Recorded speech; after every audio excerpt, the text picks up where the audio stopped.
Daf Gimel Amud Beis will begin Daf Gimel Amud Aleph, the last line at the bottom. Continuing the discussion, we learned previously that Lo'elim Yisapar Adam Lashon Nekiya, that a person should always speak in a refined manner.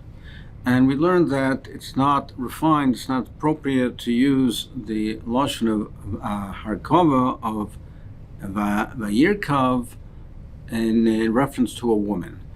That rather to use yeshiva rather than vayirkav, of writing, because of the manner that has to be, that the position of the person has to be when they rise, it's neistic and appropriate for women. I frag the Gemara v'haksi vayikach Moshe ishta v'etpana v'yarkiv v'malach hamor. It says that Moshe Rabbeinu took his wife and sons and v'yarkiv them, caused them to ride on the donkey. So you see that it uses a lashon of ve'arkivim in reference to a woman. The more answers hasa mishum banav. Over there, it's on account of the sons. They're traveling with their sons, so it uses that lashon. So the way Rosh Hashanah explains that means that ve'arkivim is referring to the sons and not to his wife. Frank the Gemara Vaksi, we show another instance. It says it says when Abigail went to plead with Dovid HaMelech to spare her husband Noval, so it says she was riding on the donkey. So you see that it uses a lashon of Recheves when it's in reference to a woman. The more answer is also Mishum B'Yasusa Delilah. Over there, it is appropriate for a woman to ride in that manner because of the fear of the night. When there's fear, and like we learned previously, then it is appropriate for the woman to ride that way because she needs a greater security. So she wouldn't ride side saddle. Alternatively, I'll tell you it's not because of the fear of the night, but Mishum B'Yasusa Dovidika. She was so agitated and nervous about the encounter that she did have with Dovid HaMelech, so that caused her to feel insecure, and therefore it was appropriate to ride in this manner. Perhaps I'll tell you that even that wasn't the cause, that wasn't the fear, but Mishum B'Susa Dahari, she was riding on the mountain, and therefore she needed greater security, so that's why she was riding in that manner and not side saddle, and therefore it was appropriate. Does it not use the word Tome in the Torah? So we said that you should use a lashon Nekiya, and therefore when the Torah uses a lashon of Asher Lo Tahira rather than Tome, because Tome is not refined. But we do find many instances when the Torah does use the word Tome. More answers when it's all equal, when it's equivalent. I mean, it's not a lengthier expression to use something which is refined. All things being equal, you use Mishnah B'Lashon Nekiya. You use the refined expression. But if it would cause a lengthier expression, then Mishnah B'Lashon Getzura, you use the more concise expression, even if it's not so refined. Meaning, if all things being equal, you use the refined expression. But if it causes to speak in a more lengthy way, then you don't. Amar Ravuna Amar Rav, V'hamila Amar Ravuna Amar Rav Mishum Rav Meir, Lo'elam Yishna Adam L'Talmidu Der Ketzara. This is that we want to always, the Torah wants to use a concise lashon. The way to teach a Talmud is in a concise manner. That way it's clear, the Talmud is able to retain it better, and therefore the Torah uses a more concise lashon, even if it's at the expense of a refined lashon. Meaning, all things being equal, when it doesn't cause it to be more lengthy, to elaborate more, the Torah uses a lashon Nekiya, and you should always speak in a lashon Nekiya. But if it causes the Torah to lengthen, to add more words, and to be lengthier, well, we don't say this when it's at the expense of Lo'elam Yishna Adam L'Talmid Der Ketzara. So therefore, in general terms, the Torah uses the more concise expression. So it does use the word Tome. But from time to time, it uses the lashon of Einena Tahira rather than Tome to teach us the lesson that the importance of speaking in a lashon Nekiya. So from time to time, it will lengthen the pasuk and add more letters and more words in order to teach this lesson. The Ran asks, well, that would be enough if it only did it once. And however, we find that the Torah does it several times. So he proves that from each one, it is for a separate drasha. There is a limud from it. But one of the limudim from this lengthier lashon is to teach us the importance of a lashon nikiyah. When you're saying where they're all things being equal, it uses a lashon of kavod. While the pasuk by Avigail, it says recheves. Now it could have said yesheves, and yesheves is lashon nikiyah, and they're equal in length. V'ka'omar recheves, and it says recheves. So why does it say it that it's not being any lengthier by saying Yesheves? The more answers Recheves Ksiv. It says Recheves without a vav. So the Recheves is actually shorter than Yesheves. So the Yesheves would have been longer. Why don't you just say Yesheves without a vav? So the Rishonim asks, just say Yesheves without it. It says Yesheves with a vav.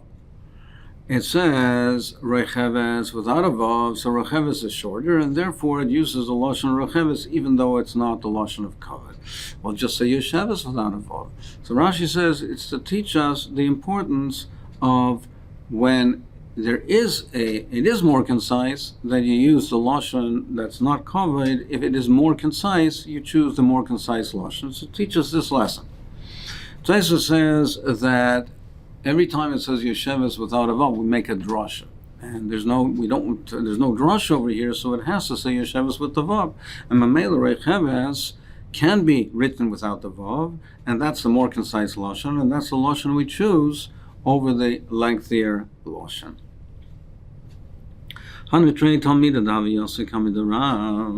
Talmidim that were before Rav Chad Amar Shevisina Hai Shmaitze Kedover Acher Mesankan.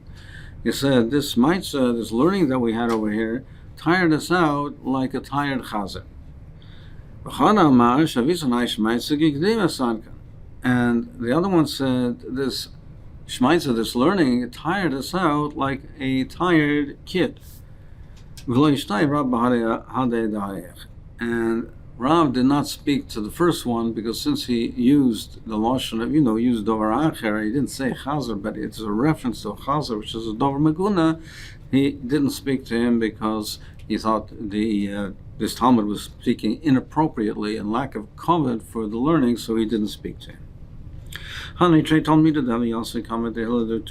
listening before a hill. One of them is Rav Yochanan ben Zakkai. The Rebbe, some say a version that there are two Talmidim in front of Rebbe. And one of them was Rabbi Yochanan. One of the Talmidim said, why is that we harvest the grapes betar with kelim which are tar? Because when you harvest the grapes, then sometimes the juice squeezes out. Now, food is not makabel tuma unless it has a hechsher. It came into contact first with one of the liquids, one of the 7 liquids. After it was detached from the ground, it came into contact with one of the 7 liquids. So when you pick the grapes and you harvest the grapes, invariably there will be some of the juice will squeeze out. It'll be machshir the grapes to be makabel tuma, and if you use kelim which are tameh, it'll be matama the grapes. So therefore, we use kelim which are tar. So he said, mipnei ma baitzim betar. When we harvest the grapes, we do betar. Ve'ein maiskim betar. But when we pick and harvest the olives, we don't. V'chad amar mipnei ma baitzim betara or maiskim betuma. Now the second one didn't say ein maiskim betahara. We don't harvest the olives betahara. He said betuma. Omar muftach ani bezeh shemor har b'Yisrael. He said the one who used the lashon nikiyah, he didn't say tuma. He said ein maiskim betahara. He said I'm certain that he will be a paisek in Klal Yisrael. And within a short time, he was Mar Har Yisrael. Again, showing the importance of using refined lashon. The Achronim asks, why was it so important over here to say Mipnei ein maiskim b'tahara? Ein maiskim b'tahara is longer than Tumah. Now we just said the principle is that you use a lashon ki, all things being equal. But if it's lengthier to use a lashon kavod, then you don't use a lashon kavod. And over here, it was lengthier to use the lashon which is kavod. Saying ein maiskim b'tahara is longer than maiskim b'tumah. So the Rans explains, he says, that's when it's all things being equal, meaning if you could express the same idea in a more concise, all things being equal, you use a lashon kavod. If it would be lengthier to use a lashon of kavod, you don't use a lashon of kavod. But that's so long as the lashon which is not kavod conveys the idea in a clear way and it's more concise, so therefore it's preferred. But if the lashon which is not kavod is, even if it's shorter, even if it's more concise, but the point is that using the concise lashon, it's only if it's clear and you'll be able to retain it better. But if there's some sort of ambiguity by the lashon which is not kavod, then you wouldn't use it. And over here, maiskim b'tumah implies something which is not quite correct. It implies perhaps that you must do it b'tumah, which is of course not the case. It's that you are allowed to do it b'tumah. So therefore, the preferred lashon would be ein maiskim b'tahara. Why is it lamaisa? What's the difference between the grapes and the olives? The difference is that the juice that squeezes out from the grapes when you harvest them, that's considered to be a mashka. That would be machir, the fruit of mekabel tuma. But the juice that squeezes out from the olives when you pick it, that's not oil. That's not olive oil. That's just the liquid, the clear liquid that comes from it, which is not considered a mashka. It's not olive oil. It's only considered to be like a moisture from it, but not the actual olive oil. So therefore, it's not matcha the olives l'kabel tuma. Therefore, you don't have to use kalim which are a tohar because the olives will not become tamei in any event. There were 3 kahanim, and each one had a portion of the lechem aponim. On Shabbos, when they removed the last week's lechem aponim, they put on the new ones and they divided amongst the kahanim, and each one gets a small portion. Chad amar lehu hegiana kipul. One said the portion that I got from it is the size of a bean. V'chad amar hegiana kezayis. The other one said the portion that I got is the size of a kezayis, of an olive. V'chad amar hegiana keznav halta. And the other one, the third one, said he got all he got from it was the size of a tail of a lizard, which is a loshen meguna. Lizard, alto, is one of the shmona shrotzim that are metame, and it was a loshen meguna, and he spoken in a disparaging way about the lechem aponim. They investigated, they checked this third one, and they found that he was pasul. It was taka showed that he had a psul in his yichus, and therefore was not fit to do the avodah and to do the avodah as a kain.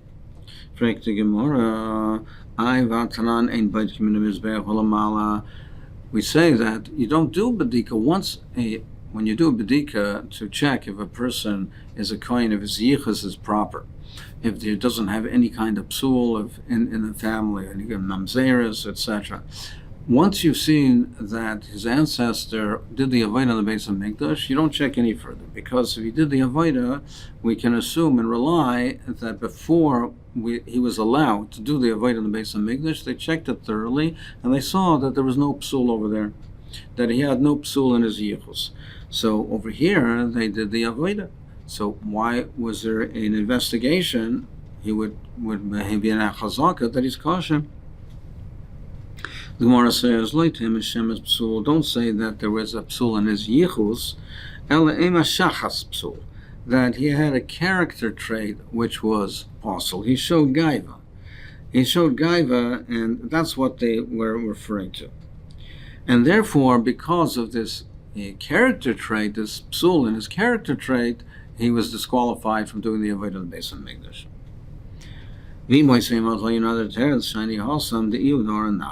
He brought it upon himself. Normally, you assume that if he did the avodah in the Beis Hamikdash, he's assumed to be kosher, because they would not let him do the avodah unless they checked it out. But over here, when you see that there's some sort of flaw, well, that would indicate to us that perhaps the bedika that they did was not thorough enough, and it was lacking. So normally we say, in the absence of anything to the contrary, we can rely that if you did the avodah, they checked it thoroughly, and he does not have a psul yichus. However, if the person himself reveals something about himself that indicates that there's a psul, then we do check. And over here, he himself revealed something that showed that there was a psul. He talked this way about the lechem upon him that indicates that there is a psul, and therefore it is warranted to be baidik and to check. There was an Armenian who went to, he was a guy, and he went to eat the Korban Pesach in Yerushalayim. Omar, he said to Rabbi Yomi Masechet, Ksiv kol ben necher lo yochel boy. It says anybody who's a ben necher, a nochri, is not allowed to eat from the Korban Pesach. Kol orel lo yochel boy. And it says anyone who is an orel who doesn't have, is not gemalt, can't eat from it. And I eat from the best parts of the Korban Pesach.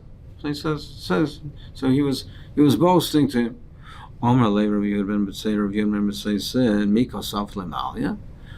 you think that you ate from the best parts of it? Did they give to you from the tail? Now, Rabbi Yehuda ben Masechet wanted to ensnare him, to trap him, meaning the tail of the Korban Pesach is not eaten. You're makravit on the Mizbeach. So they asked him, you're saying that you got from the best parts of the Korban Pesach, did they give it from the tail? That's one way of understanding. The Maharsha explains it slightly differently. He said that did they give to you from the tail? They didn't give it to you from the tail, and therefore you didn't eat the part that's also to give to a goy. That what the kol necher lo yochel boy applies to the aliyah, and they didn't give to you from the aliyah, so therefore there was no violation. You're saying that it says kol ben necher lo yochel boy, and you ate from it. No, it's not so, because the kol ben necher lo yochel boy applies to the aliyah, to the tail, and they didn't give to you from the tail. So he said that our Armenians said no, they didn't give me from the tail. So Rabbi Yehuda ben Masechet said to him, when you go up to Yerushalayim, when you go up there the next time, tell them to feed me from the tail, to give me a portion from the tail. When he went up, he asked them to get a portion from the tail. They said to him, what do you mean? The tail, you're makavit on the Mizbeach, it goes l'gavoya. They asked, who told you to ask for the tail? Amru Rabbi Yehuda ben Masechet. He said, Rabbi Yehuda ben Masechet. Amru my hinda come on. So they asked themselves, what's this that comes before us? What's going on over here? Meaning they understood, Rabbi Yehuda ben Masechet is telling the person to ask from the tail. He's indicating to them to check this out, because obviously the aliyah goes in the mizbeach. It's not, people don't eat from it. So Bodka Basra, and they investigated Vashkod Armo, and they find that he was an Armenian. Vikatlu, and they killed him. Shalchal Rabbi Yehuda ben Masechet, they sent a message for Masechet, Shalom Lacha, Rabbi Yehuda ben Masechet. They said, Shalom Aleichem, Shalom to you. Da'at ben Netziven, you are in Netziven, that's where you reside. Umutzudoscha Prusa b'Yerushalayim, but your net is spread all the way to Yerushalayim, meaning you're able to have your influence and carry out your needs and deeds all the way to Yerushalayim.